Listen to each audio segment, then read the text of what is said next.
The hallway was quiet, but Claire Bennett felt a strange weight in her chest as she walked toward her son's room. The house in suburban Massachusetts had never felt this tense before. It was the kind of silence that pressed against the ears, the kind that made old memories stir without warning. Claire held the doorframe for a second, steadying herself, telling herself she was just tired. It had been a long day. She was only there to say goodnight. Ethan's door was not fully closed. That small detail changed everything. Claire slowed her steps. A thin line of warm light spilled into the hallway. Okay. She could hear soft movement inside. Not music, not a video game, but something quieter. She leaned forward, her hand lifting to knock, then freezing in midair. Inside the room, Ethan sat on the floor with his back against the bed. His school backpack lay open beside him, forgotten. Papers were spread out in front of him, but not homework. Letters, old letters, cream-colored paper. Careful handwriting. Tied together with a faded blue ribbon. Claire's breath stopped. Her heart beat so loudly she was sure he would hear it. She knew those letters the way someone knows a scar on their own body. She had written them years ago in a different life, to a woman she loved deeply and had never stopped loving, even after she convinced herself she had moved on. Emma Olivia. Ethan picked up one letter and read it slowly. His eyes moved across the page with focus and care, like each word mattered. His jaw tightened. His hand shook slightly. When a tear fell, he brushed it away quickly, like he was angry at himself for feeling too much. Claire stepped back before the floor could betray her with a sound. Her legs felt weak. Her mind raced, trying to understand how something buried so carefully had found its way into her son's hands. She walked back to her bedroom and closed the door, leaning against it as if it could hold her upright. The past rushed in without mercy. She remembered being younger, braver, foolish enough to believe love alone could carry her through anything. Emma had been part of her life before marriage, before the quiet expectations of a small town, before choosing the path that made sense instead of the one that felt true. Those letters had been written during nights filled with hope and fear. Words about longing, about wanting to be seen, about dreaming of a future that never came. Claire had kept them for years, then finally hidden them away, telling herself they were just memories, harmless and silent. She had been wrong. That night, sleep did not come easily. Claire lay in bed, staring at the ceiling, replaying the image of Ethan on the floor. The pain in his eyes, care with which he held the letters. Questions burned in her mind. How long had he had them? What did he understand? What would he ask? Morning came too fast. At breakfast, Ethan sat across from her at the kitchen table. Sunlight streamed through the window, landing softly on his face. He looked older than 17 in that moment, serious in a way that made Claire's chest ache. "Morning," she said, trying to sound normal. "Morning," he replied, not. Meeting her eyes, the coffee maker hummed. A bird chirped outside. Ordinary sounds painfully out of place. Claire watched him push his eggs around the plate without eating much. She saw the tension in his shoulders, the way he seemed far away. "Did you sleep okay?" she asked. "Yeah," he said quickly. Too quickly. She nodded, knowing better. Then to push too hard, yet unable to stay silent. "Something's bothering you? You can tell me." Ethan looked up then. His eyes met hers, searching, as if he was deciding whether to trust her with something fragile. "I know," he said quietly. But he didn't say more. When he left for school, Claire stood at the window and watched him walk down the driveway. He didn't look back. Soon as his footsteps faded, she went to the hallway closet. Her hands trembled as she pulled out the old storage box from the top shelf. Dust rose as she set it down on the floor. She opened it slowly, already fearing what she would find. The space where the letters should have been was empty. Only the blue ribbon remained. Claire sat on the floor, the ribbon slipping through her fingers like time itself. She felt exposed, as if a part of her she had hidden even from herself had been brought into the open. The rest of the day passed in a blur. She tried to work, to answer emails, to focus on anything that wasn't the storm inside her chest. But every quiet moment brought questions. Had Ethan gone searching on purpose? Had he found something about himself in those words? Had he misunderstood? By evening, the sky darkened with heavy clouds. Rain began to fall, tapping against the windows in steady rhythm. Claire moved through the house like a ghost, setting the table, checking the stove, glancing at the clock again and again. When the doorbell rang, she flinched. She wiped her hands on a towel and walked to the door, not expecting anything more than a neighbor or a delivery. She opened it without thinking. Emma Olivia stood there. For a second, Claire forgot how to breathe. Emma looked almost the same and completely different at once. Her hair was shorter, touched with silver. Her face carried lines of time and experience. But her eyes were the same warm brown Claire remembered. Calm, honest, steady. "Hi, Claire," Emma said softly. The sound of her name in Emma's voice sent a sharp ache through Claire's chest. Claire started, then stopped. Words failed her. "I'm sorry to show up like this," Emma continued. "But I think it's important." Claire stepped aside without fully understanding why. Emma walked in, carrying the past with her like something fragile but necessary. They stood in the living room, the air thick with everything unsaid. The rain grew louder outside, as if the world knew this moment mattered.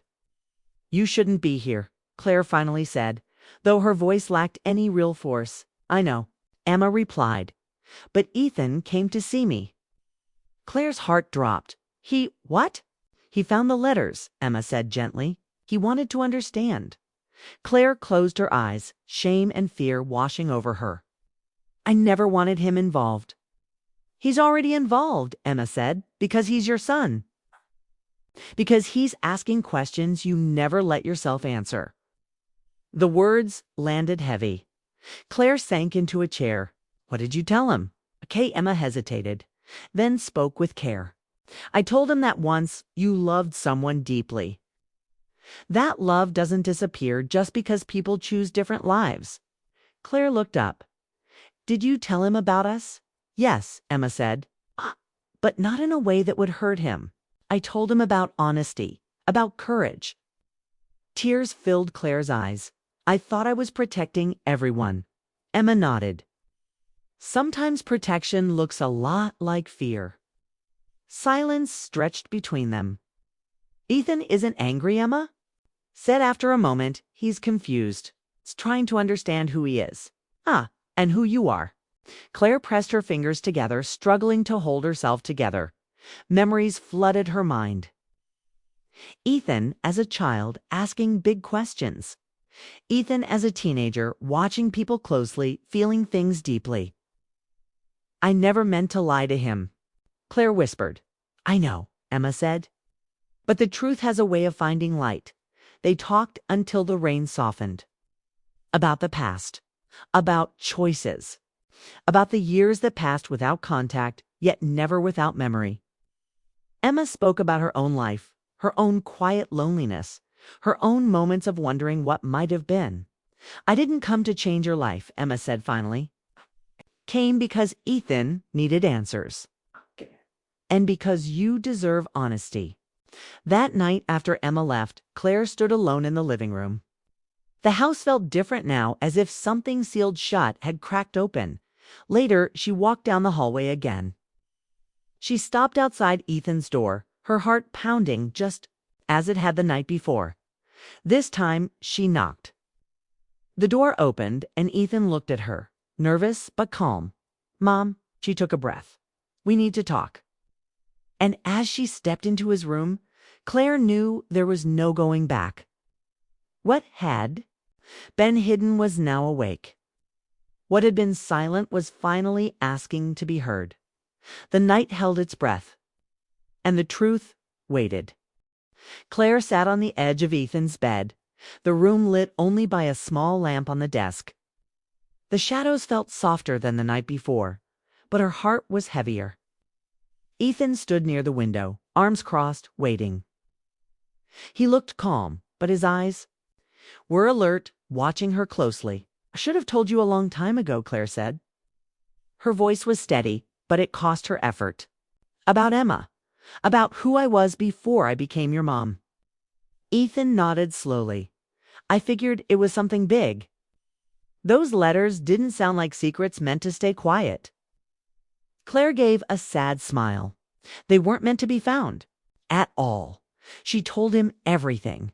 Not every detail, but the truth that mattered. She spoke about meeting Emma in her 20s, about falling in love when she wasn't looking for it, about how real it felt and how frightening that made it. She spoke about choosing a life that felt safer, one that fit the world better, even though it meant closing a door she never stopped thinking about. Ethan listened without interrupting. His face didn't show shock, showed understanding. "So you loved her?" he said. "Yes," Claire answered. "I did, and part of me still does." Ethan exhaled, as if he had been holding his breath for a long time. "That explains a lot." Claire looked at him. "What do you mean?" "You always told me to be honest with myself," he said. "But sometimes you looked like you weren't." Those words hurt more than any anger could have. "I didn't want you to carry my confusion," Claire said quietly. "I'll already do," Ethan replied. "I just didn't know where it came from." They sat in silence for a moment. Then Ethan stepped forward and hugged her. Claire wrapped her arms around him tightly, feeling relief and regret mixed together. "I'm not mad," he said into her shoulder. "I just want you to stop hiding." After he went to sleep, Claire stayed awake, sitting alone in the living room.